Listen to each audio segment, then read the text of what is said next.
paris sportifs, jeux de grattage, loto, poker, PMU, tiercé, casino, pronostiqueur. On montre aux gens sur Insta comment faire pour gagner de l'argent. Paris pour tel match. Télécharge telle application. Tu vas te faire de l'argent. Regarde, j'ai mis 100 €, j'ai gagné 500. Et c'est une équipe de mythos. Ces gens-là, normalement, vous avez du cerveau, vous savez comment ça se passe. À partir du moment où ils sont visibles dans les réseaux sociaux, comment ça se passe? Ils ont cette porte qui s'ouvre à eux. C'est-à-dire que lui qui jouit d'une grande audience sur YouTube, Instagram ou autre, on lui propose. On lui dit voilà, toi tu nous fais de la pub, d'accord? Et tu essaies d'attirer du monde vers nous, et de notre côté, on te donnera un iPhone X. Il leur fait rentrer 30-40 000 € et il lui donne un iPhone, il est tout farhan.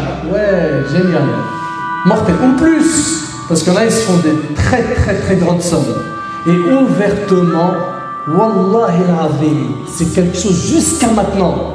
Ça me fend le cœur de voir que les gens, ils appellent à ce grand péché. J'ai bien dit grand péché, parce qu'il y a les petits péchés et les grands. À ce grand péché, sans aucune gêne. Normal. Il y a quoi? Il n'y a rien. Jouer au jeu de hasard, c'est répandre l'injustice autour de nous. Car c'est toujours une minorité qui gagne, et vous le savez pertinemment. Oui ou non? Avant de rentrer même dans le religieux, parlons un petit peu avec logique, avec raison. C'est très rare que les gens gagnent. Et les gains sont minimes, comparativement au risque de perte. Et des tonnes de personnes se retrouvent déplumées. Rentre dans ce milieu, ça devient une addiction, une drogue. Et la tristesse dans cette histoire, c'est que le péché, il agit comme une drogue.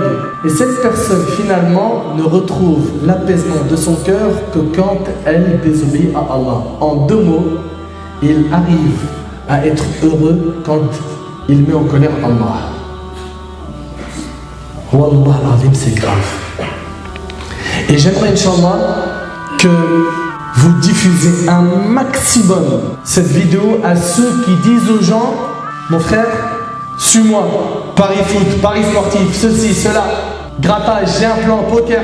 Ces gens-là, il faut impérativement les stopper. C'est notre devoir. Comment? On leur diffuse ce que la religion dit à ce sujet. Il y a un frère, je l'ai rencontré physiquement. Wallahi par Allah, c'est vrai. Il m'a dit, je suis suivi chez un psy, tellement les jeux de hasard m'ont détruit. Et j'ai perdu 300 000 €. Il a perdu 300 000 €. Ça, c'est une histoire que le frère m'a dit en face à face. Et des histoires comme ça, il y en a plein, à l'appel. Ils perdent tout leur argent. Certains finissent par des divorces. Ils déchirent leur famille. Des dépressions, des violences physiques. D'autres vont même jusqu'à se suicider. Ceux qui jouent à ces jeux en deviennent rapidement dépendants. Et il y a une sorte d'ivresse qui le prend, le faisant perdre progressivement sa conscience et son bon sens. Le jeu de hasard en islam est considéré comme un grand péché dans notre religion. Il faut impérativement s'en repentir dans l'immédiat. Pour ce qui est de la gravité de ce péché en islam, on peut déjà s'en faire une idée uniquement en lisant le passage suivant dans le Coran. Wallah tabarak wa ta'ala nous dit Ya ayyuhalladhina amanu innama al-khamr wal-maysir wal-ansab wal-azlam rijsun min 'amali ash-shaytan fajtanibuhu la'allakum tuflihun. Oh les croyants, le vin, le jeu de hasard, alcool, on sait que c'est un grand péché, c'est haram, oui ou non? Après, il y a tout de suite quoi? Jeu de hasard, les pierres dressées. Les flèches de divination ne sont qu'une abomination, œuvre du diable. Oh, tu veux quoi de plus, mon frère? Allah, il te dit que ça, c'est des œuvres du diable. Qu'est-ce qu'il te faut comme argument après ce verset? Et Allah, il nous dit à la fin, écartez-vous-en afin que vous réussissiez. On marquera dans ce verset, Allah tabaraka wa ta'ala a lié la pratique du jeu de hasard à la consommation du vin, ainsi qu'à deux éléments en rapport direct avec des pratiques païennes.